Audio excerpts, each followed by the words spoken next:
Hi, boys and girls. I am going to be reading chapter 3 of the worst/best Christmas pageant ever. So, this is going to be chapter 3. You can follow along if you have your book with you. If not, you can just listen to me. Mrs. Armstrong, who was still trying to run things from her hospital bed, said that the same people always got the main parts. But it's also important to give everybody a chance, she told Mother over the telephone. Let me tell you what I do.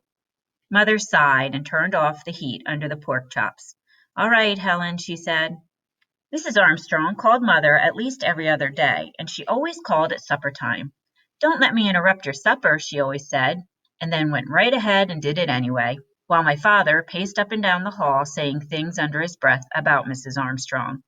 Here's what I do, Mrs. Armstrong said. I get them all together and tell them about the rehearsals and that they must be on time and pay close attention. Then I tell them that the main parts are Mary and Joseph and the wise men and the angel of the Lord. And then I always remind them that there are no small parts, only small actors. Do they understand what that means? Mother asked. Oh, yes, Mrs. Armstrong said. Later, Mother asked me if I knew what that meant about small parts and small actors. I didn't really know. None of us did. It was just something Mrs. Armstrong always said. I guess it means that the shorter kids have to be in the front row of the angel choir, or else nobody can see them. I thought so, Mother said. It doesn't mean that at all. It really means that every single person in the pageant is just as important as every other person, that the littlest baby angel is just as important as Mary. Go ahead and tell that to Alice Wendelkin, I said, and Mother told me not to be so fresh. She didn't get very mad, though, because she knew I was right. You could have a Christmas pageant without any baby angels, but you couldn't have one without Mary. Mrs. Armstrong knew it, too. I always start with Mary, she told Mother over the phone. I tell them that we must choose our Mary carefully because Mary was the mother of Jesus. I know that, Mother said, wanting to get off the phone and cook the pork chops. Yes, I tell them that our Mary should be a cheerful, happy little girl who is unselfish and kind to others. Then I tell them about Joseph and that he was God's choice to be Jesus' father, and our Joseph ought to be a little boy. She went on and got as far as the second wise man when Mother said, Helen, I'll have to go now. There's somebody at the door. Actually, there was somebody at the door. It was my father, standing out on the porch in his coat and hat, leaning on the doorbell. When Mother let him in, he took off his hat and bowed to her. Lady, can you give me some supper? I haven't had a square meal in 3 days. Oh, for goodness sake, Mother said. Come on in. What will the neighbors think to see you standing out there ringing your own doorbell? And what did you ring the doorbell 10 minutes ago? Mrs. Armstrong called Mother 2 more times that week to tell her that people could hem up the costumes but couldn't cut them, and to tell her not to let the angel choir wear lipstick. And by Sunday, Mother was already sick of the whole thing. After church, we all filed into the back 7 pews along with 2 or 3 Sunday school teachers who were supposed to keep everybody quiet. It was a terrible time to try to keep everybody quiet. All the little kids were tired, and all the big kids were hungry, and all the mothers wanted to go home and cook dinner, and all the fathers wanted to go home and watch a football game on TV. Now, this isn't going to take very long, Mother told us. My father had said it better not take very long because he wanted to watch a football game too. He also wanted to eat, he said. He hadn't had a decent meal all week. First, I'm going to tell you all about the rehearsals, Mother said. We'll have our rehearsals on Wednesdays at 6:30. We're only going to have 5 rehearsals, so you must have to try to be present at every one. What if we get sick? Asked a little kid in the front pew. You won't get sick, Mother told him, which was exactly what she told Charlie that morning when Charlie said he didn't want to be a shepherd and would be sick to his stomach if she made him be one. Now, you little children in the cradle room and the primary class will be our angels, Mother said. You'd like that, won't you? They all said yes. What else could they say? The older boys and girls would be shepherds and guests at the inn and members of the choir. Mother was really zipping along, and I thought how mad Mrs. Armstrong would be about all the things that she was leaving out. And we need Mary and Joseph, the 3 wise men, and the angel of the Lord. They aren't hard parts, but they're very important. So those people must be absolutely at every rehearsal. What if they get sick? It was the same little kid. It made you wonder what kind of little kid he was to be so interested in sickness. They won't get sick either, Mother said, looking a little cross. Now, we all know what kind of person Mary was. She was quiet and gentle and kind. And the little girl who plays Mary should try to be that kind of person. I know that many of you would like to be Mary in our pageant, but of course we can only have one Mary. So I'll ask for volunteers and then we'll all decide together which girl should get the part. That was pretty safe to say, since the only person who ever raised her hand was Alice Wendelkin. But Alice just sat there, chewing on a piece of her hair and looking down at the floor. And the only person who raised her hand this time was Imogene Herdman. Uh-oh. Did you have a question, Imogene? Mother asked. I guess that was the only reason she could think of for Imogene to have her hand up. No, Imogene said. I want to be Mary. She looked back over her shoulder. And Ralph wants to be Joseph. Yeah, Ralph said. Mother just stared at them. It was like a detective movie when the nice little old gray-haired lady sticks a gun in the back of a window and says, "Give me all your money." And you can't believe it. Mother couldn't believe this. Well, she said after a minute, we want to be sure that everyone has a chance. Does anyone else want to volunteer for Joseph? No one did. No one ever did, especially not Elmer Hopkins. But he couldn't do anything about it because he was the minister's son.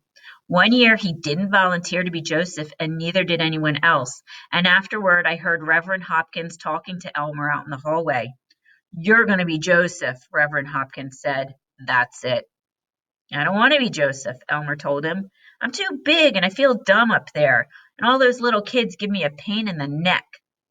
I can understand that, Reverend Hopkins said. I can even sympathize. But still, till somebody else volunteers for Joseph, you're stuck with it. Nobody's ever going to do that, Elmer said. I even offered Grady Baker 50 cents to be Joseph, and he wouldn't do it. I'm going to have to be Joseph for the rest of my life. Cheer up, Reverend Hopkins told him. Maybe someone will turn up. I'll bet he didn't think the somebody would be Ralph Herdman. All right, Mother said. Ralph will be our Joseph. Now, does anyone else want to volunteer for Mary? Mother looked all around, trying to catch somebody's eye. Anybody's eye. Janet, Roberta. Alice, don't you want to volunteer this year? Nope, Alice said, so low you could hardly hear her. I don't want to. Nobody volunteered to be the wise man either, except Leroy, Claude, and Ollie Herdman. So there was my mother, stuck with a Christmas pageant full of Herdmans in the main roles. Oh boy, that sounds like trouble.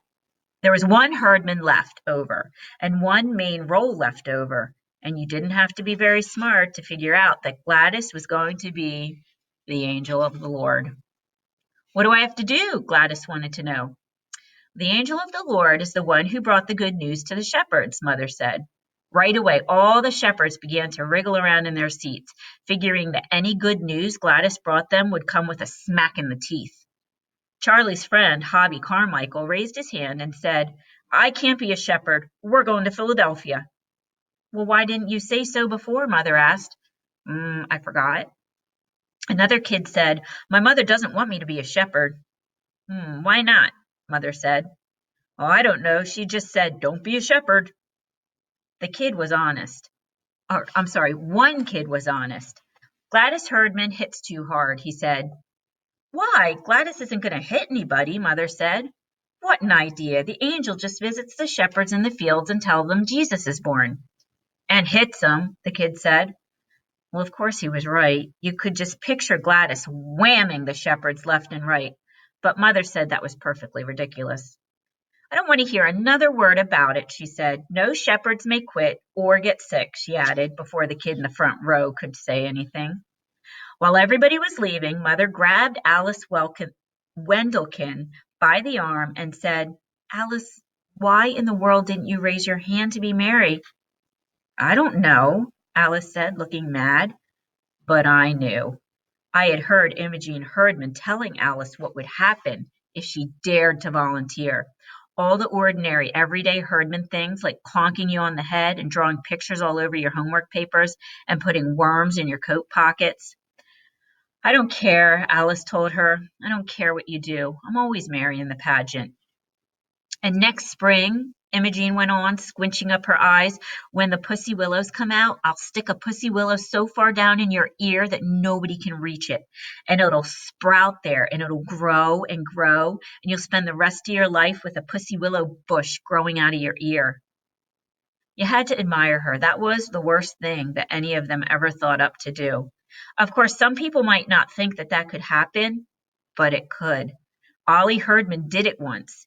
He got this terrible earache in school, and when the nurse looked down in his ear with her little lighted tube, she yelled so loud she could hear it all the way down the hall. "He's got something growing down there," she hollered. They had to take Ollie to the hospital and put him under and dig this sprouted pussy willow out of his ear. So that was why Alice kept her mouth shut about being Mary. "You know she wouldn't do all those things that she said," I told Alice as we walked home. "Yes, she would," Alice said. "The Herdmans will do anything, but your mother should have told them no. Somebody should put Imogene out of the pageant, and all the rest of them too. They'll do something terrible and ruin the whole thing." I thought she was probably right, so I did and so did lots of other people. And for 2 or 3 days, all anybody could talk about was the Herdmans being Mary and Joseph and all. Mrs. Homer McCarthy called Mother to say that she had been thinking and thinking about it, and if the Herdmans wanted to participate in our Christmas celebration, why didn't we let them hand out programs at the door? "We don't have programs for the Christmas pageant," Mother said. "Well, maybe we ought to get some printed and put the Herdmans in charge of that." Alice's mother told the ladies' aid that that was sacrilege to let Imogene Herdman be Mary. Somebody we never heard of called up and told Mother on the phone and said her name was Hazelbeck and she lived on Sproul Hill. And it was true that Imogene Herdman was going to be Mary, Mother of Jesus, in a church play.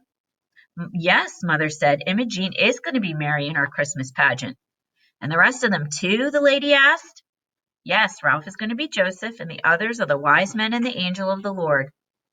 "You must be crazy," Mrs. Hazelbeck said to Mother. "I live next door to that outfit with their yelling and screaming and their insane cat and their garage door going up and down all day long. Let me tell you, you're in for a rowdy time." Some people didn't say it was fair for a whole family who didn't even go to our church to barge in and take over the pageant. My father said somebody better lock up the Women's Society silver service. My mother just said that she would rather be in a hospital with Mrs. Armstrong. But then the flower committee took a potted geranium to Mrs. Armstrong and told her what was going on, and she nearly fell out of her bed, traction bars and all.